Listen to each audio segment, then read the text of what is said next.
This is the Global Podcast Network, where executives and professionals connect, share, and inspire. Stay tuned for the conversations that drive success.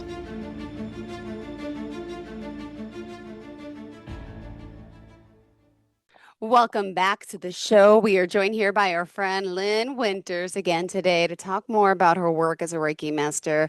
Of course, she does past life regression. She's a certified hypnotist, and she does so much to help us. Yuka Energy Arts, the name of the company, and she joins us today live once again to kind of break down some of the things that she can help us with and maybe help us better communicate with ourselves, with others, and so much more. Lynn, say hello. Hello, thank you for having me. Lynn, so how is your day so far? So you're up in the Finger Lakes, right? So how's the weather there? It's very beautiful today. I can't wait to get out into it. How about Uh, where you are? it's beautiful. Long Island, it's hot, it's muggy, but it's good. I'm excited. I'm excited. Me and the boys are going on vacation next week to Florida. So I'm in Oh, an extra good mood today. Yes, but thanks for asking. that'll be fun. Oh, yeah. So, you know what? Communication is key, they say, right? One of the things we're going to dive into today. For those that may not know you, Lynn, just tell us a little bit about your overall work and how you're helping people to start. I'm certified in hypnosis and past life regression. I'm a Reiki master also, and I also do one-on-one consultations with people. And I've been doing that for many, many, many years, sometimes virtual, sometimes on the phone, sometimes in person. And it just seems to have some common themes to it that I thought we could talk about today. Sure. Like, for example, communication. Like, yes, communication. I find that it's the first big hurdle with anyone that comes for help of any kind, even if Really? they don't come, but they want help, is communication. They Okay. have to learn how to communicate first in order to get to what's actually the bottom line cause of their problems, whether it's with themselves or something they might want to change in their relationships. But very few people really know how to communicate in the healthiest manner. And so that lack of communication and the habits and patterns that they have of communication actually can either exacerbate the problems that they want to change Sure. or be the cause. No. How do we better communicate? I mean, because some people are so stubborn and they have their set their ways. How do you feel, to let people in and to, value that there's other opinions? It could be a hard thing, right? And communication. Oh gosh, I have a master's in communication. What does that even mean? I'm just Right. thinking, really. Right. Well, it's very interesting because most of us learn how to communicate from our parents and however they're Oh, communicating. And so we're already in trouble in a way, because no one really talks about communication. But what the most important part is, first, you have to learn how to communicate with yourself. And I think that the bottom line of communicating with yourself has to do with really finding out exactly what you're feeling and be very honest with what you're feeling.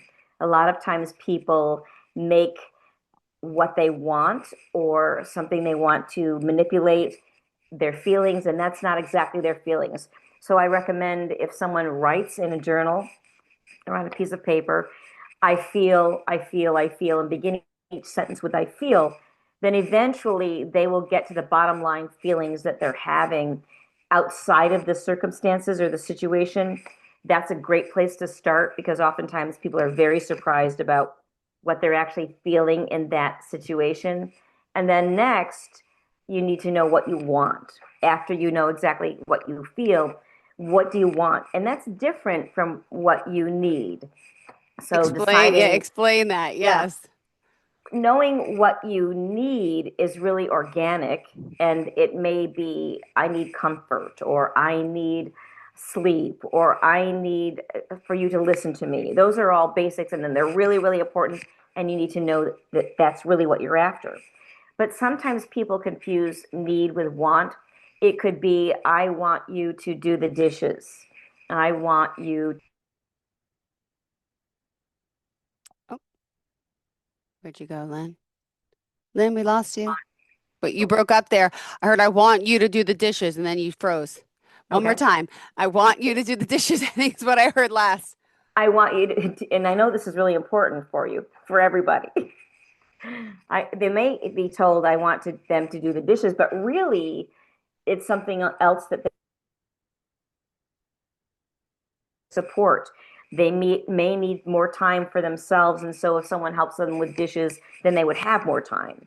So, first of all, know exactly what you're feeling. I feel, and what you're really feeling when.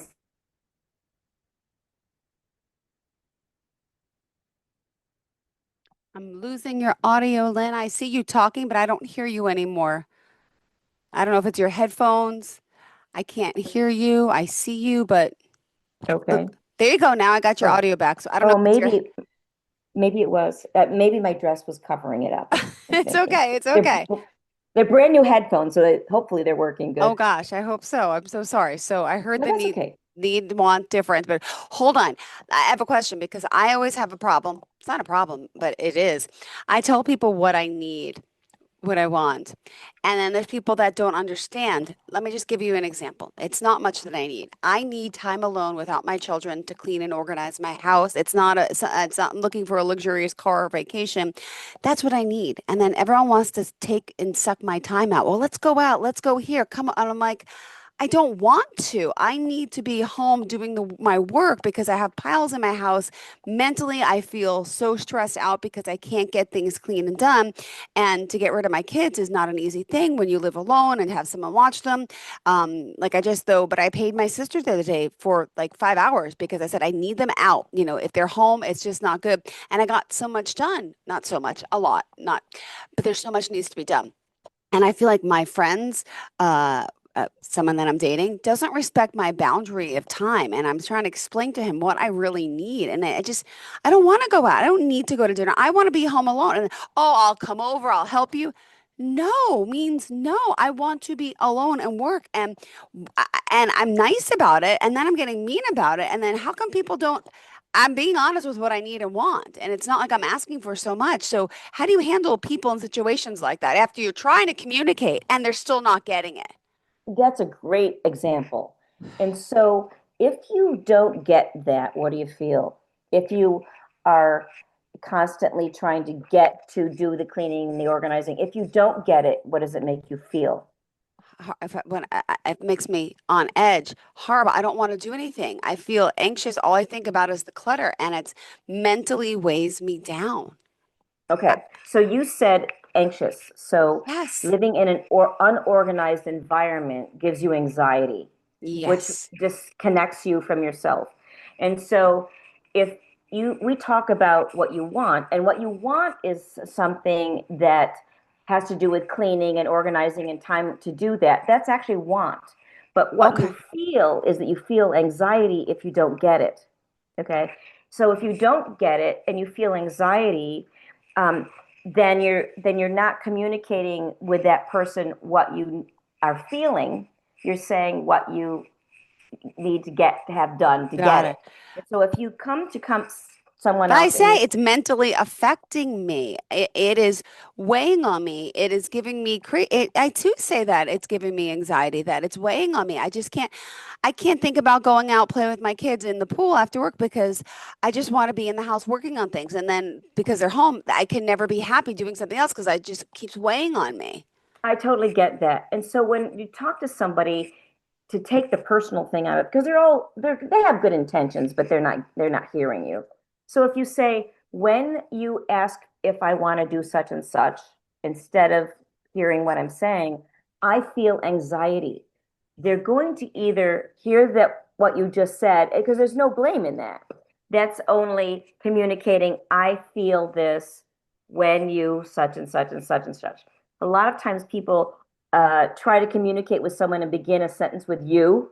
That just automatically puts it into a blaming, attacking situation, and they're going to attack back, especially when they think they're doing what you really need.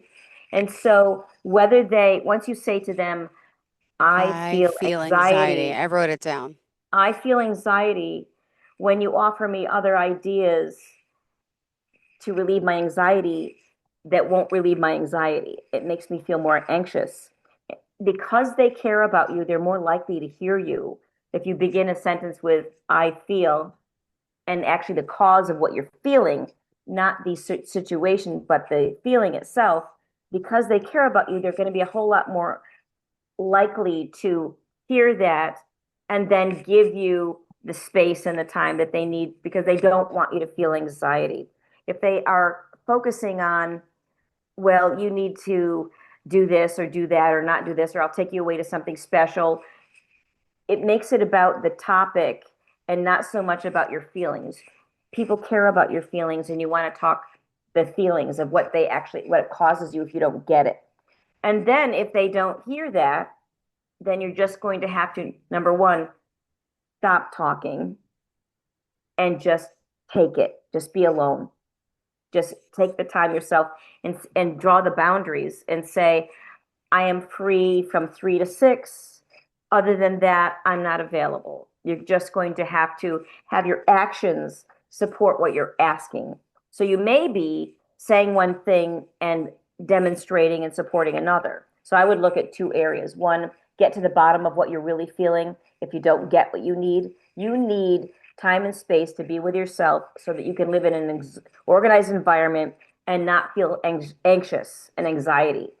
And in order to do that, you need more time. They'll figure that part out. But if you talk about just your feelings and that this is what you're going to do, you have to make sure that your actions for yourself match what you want someone else to give you. And so if you're not giving yourself the boundaries of your own time and you keep giving away your time, you're saying one thing and doing another. You're asking for one thing and then undoing it by demonstrating something else. Because I'm feeling bad. Okay, fine, then I have to go. Then I have to. I don't want to go out to dinner. I don't want to. I just want Right. to be home. I don't want. And they take it personally though, that I don't like them. I'm like, it's not that. But I'm also a woman who lives with her kids 24/7. There's no every other weekend. And then I hear Right. the excuse from them, oh, well, I dated someone with kids and it was like that. I'm like, but they did have space. They were always had every other weekends. That doesn't exist in my world. So those people probably are less anxious. I said, for me, it doesn't work that way. I'm 24/7. Oh, well, then come out, have a break. That's not giving me a break. A break is I just want to be alone and I want to work around Yes. my home and no one understands it. And I'm getting angry and mean. And I don't know what else to do except I keep Yeah. expressing. But you said I have to just stick instead of giving in, being like, fine, I have to stick with it, right? Yeah. I would start by knowing what times you want alone. Knowing what you want alone, rather than putting that in the hands of someone else. Like, do you need from 3 to 6? Do you need all Saturday morning? What do you need? If you could have anything that you need to fulfill this feeling and relieve the anxiety, what would that schedule look like? Write it out, assuming you can have it. Write out the schedule that you really need, and then tell people when you are available and not when you're not available, and hold it because you want to make sure that you represent your own needs and value while you're asking for your needs and value to be supported. You know what I'm saying? I think that it's really important to set the example because they don't understand. They've never lived, they've never been a single parent that is with their children 24/7. And myself, I need a lot of alone time. I need alone time to really be with myself and to really know what I think and know what I feel and know what I want. And I need a lot of alone time. And so I have to make sure that I give that to myself and set the example because what I'm teaching the people around me is that I am of value and that this is what makes me the best me. Sometimes people um, feel really guilty and pulled because they care about other people, but we Yeah. cannot abandon what we need for ourselves, and we have to set the example of giving it to ourselves. We teach people how to treat ourselves. We teach Yeah. them. And so the best way to do that is for you to decide what time of day are you at your best? What do you really need for yourself? How much time do you need for yourself? And draw up the schedule and then put everyone and everything around it and tell them this is what I'm going to do. I'll be a much better, happier person and less anxiety when I can follow this schedule. Yeah. That's what I would do. Thank you. Sorry, I bring up communication. I start taking everything. Sorry. God, keep talking.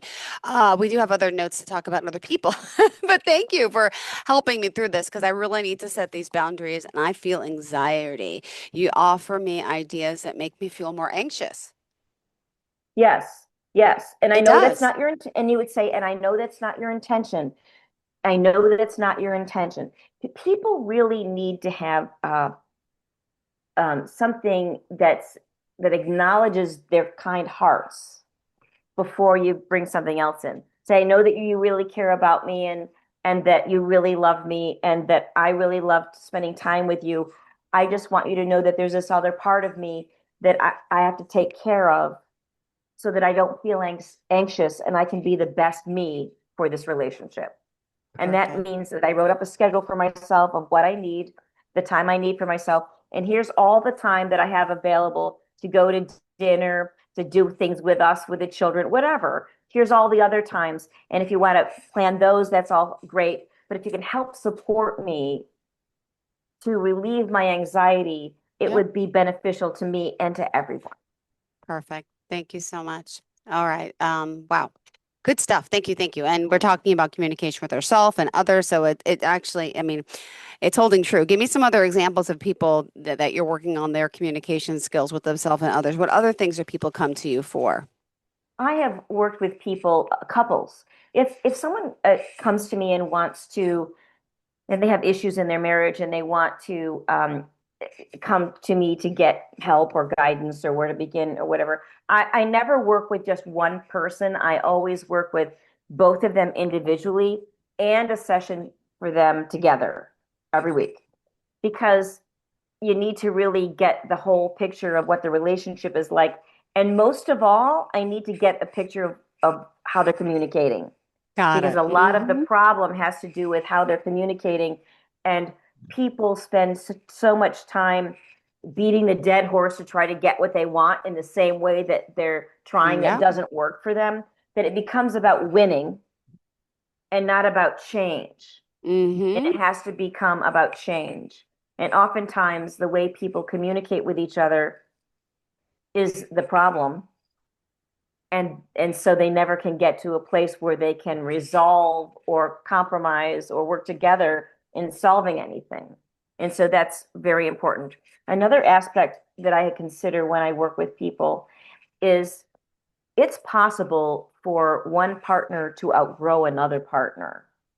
And so it seems like uh, some people I know in their relationships, one person may grow and another one doesn't, or one person might drag the other person along and then that just triggers the other person to resist. Or sometimes I notice relationships that one person has compromised themselves and just kept themselves less evolved Mm-hmm. so that they can stay in that relationship that's no longer useful. Mm. And so that's why communication, observing communication, a lot of times people are talking about things that are actually not the issue. And sometimes it's how they're talking to each other that's triggering things. But we have to weed through the communication issues and the techniques that they're using before we can get to the causes and see if the people are still a match.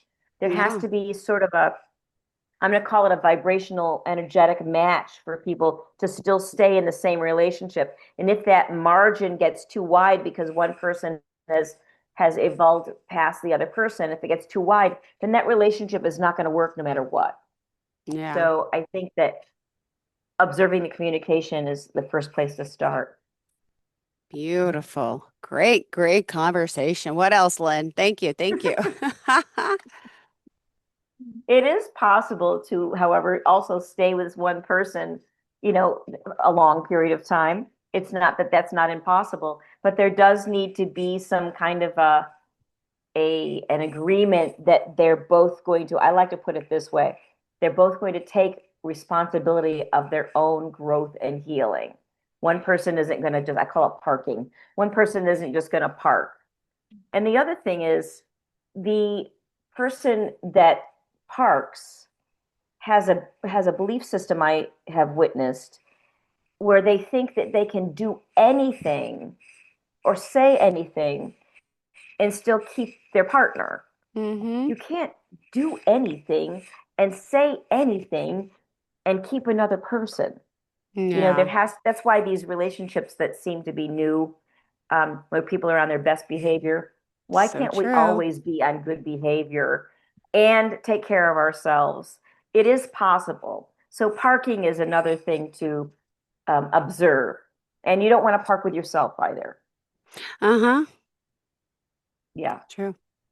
Well, let's talk more about your self-hypnosis series, how you're helping people with this. Thank you.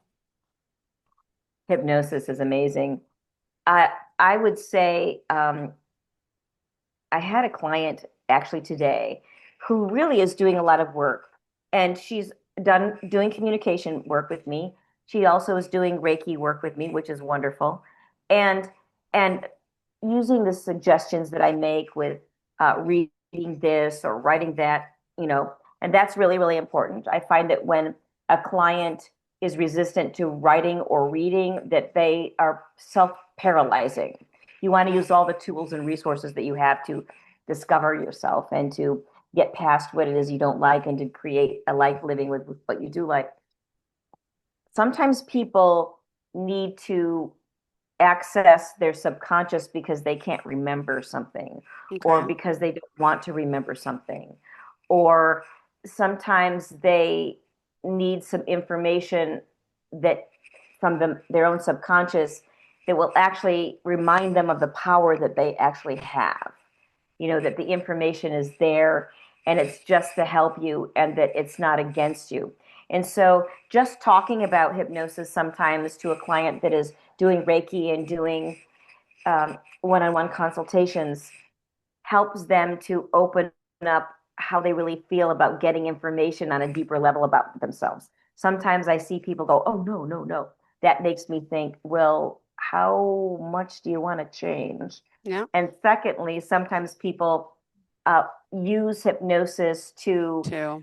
justify something that's a perspective that they have. If I sense that, I don't do hypnosis with them. Got it. Thank you. And the work that you're doing, people just want to remind everyone you can work with them anywhere around the world with any of these techniques. And you also train people in doing energy healing as well, right? You're certified to do so? Yes, I'm a Reiki master, and only a Reiki master can teach Reiki. It's very exciting. It is so amazing. It's amazing not just to do Reiki, but it's amazing to teach Reiki also because everyone, even if they have not even had Reiki or any experience with it, and they want to learn Reiki and they begin to learn it at the very, very beginning, you can tell that they're a little bit apprehensive and they have their little narrow view about what it's going Mm-hmm. to be like or whatever. And I kind of gradually take them through a process of talking about their life experiences and if you've ever had a dream of a certain kind that seems very vivid or whatever. And by the end of the 3 day period, everybody is realizing that they're all energy beings and that they can access these things if they want to, and that there's things that they've known their whole entire life that they just have poo-pooed. And so it's Yeah. very, very empowering for people to study Reiki. Even if you don't want to be a Reiki master or a Reiki practitioner, it's really a benefit to anyone if you study about your own energy. Got it. All right. We still got 4 more minutes left in the show, Lynn. What else is on tap for us today? I would want to suggest today for people to take the time to spend with themselves. Isn't that funny that I'm saying that after what you just said? I know. Um, I know. Thank you. but it's the truth because when we get way far away from what we think and what we feel and what we need and just focus in what we think we want, we get very confused and disoriented. And then out comes the anger and the frustration because we are designed to live in alignment with ourselves and have enough time and space and communication with ourselves and then the outside world. The inside is far more important than Mm-hmm. anything on the outside. Yeah. And so spending time and leaving time with yourself, whether it's to organize your world around you, or whether it's to journal, or whether it's to just sit quietly and hear the birds. This morning I got up very early, which I always do, but I went out. I have a 35-foot veranda on a Victorian house, and I went out there, and I just had my coffee and I listened to the birds, and my intention was to have them not know I was there because I was so connected to the nature energy that they were in. That was my objective. And I know it sounds weird, but make things up. Experiment with energy and you being with yourself. You'll find that there's so much more to you. Thank you. You're Words welcome. of wisdom. As I'm going back to my notes that I have, thanks to you today. I'm going to use them. Now this is going to be, we're doing a little vacation with the boys, just me and the boys and their neighbors and the cousins, and we're all going out of Florida. So I'll be in a new, different type of stress zone the next, week, but I'm going to Yeah. love it. But what's weighing on me is the fact I have so much still to do around the house. So my goal tomorrow is to do a little more to make it feel better and come home. And again, already I'm getting, well, when you're coming home, do you want to do something? I'm going to say, oh gosh, where did I write it down? I feel anxiety. You offer me ideas that make me feel more anxious. I know that's not your intention. You do so much for me, and I really, but you have to understand. I can't, that's not saying it wrong. I have to say it the right way. I'm just trying. I'm Just practicing. keep saying what you feel. I feel anxious when I don't have enough Don't say time for you. myself. Don't say Yeah. you. But you're doing great. I think you're doing great. You get a sticker today. Thank you. A gold star? Yes, of course. Thank you. Thank you. Thank you. Lynn, how do we reach out to you, sweetheart? You can reach me at Keuka Energy Arts. That's KEUKA, energyarts.com. And I hope to hear from you. Perfect. Thank you so much. Have a fantastic day, and we'll talk hopefully in 2 weeks. All right. Thank you. Thank you. Enjoy your trip. Thank you so much, sweetheart. Enjoy the day. Bye-bye. This is the Global Podcast Network, where executives and professionals connect, share, and inspire. Stay tuned for the conversations that drive success.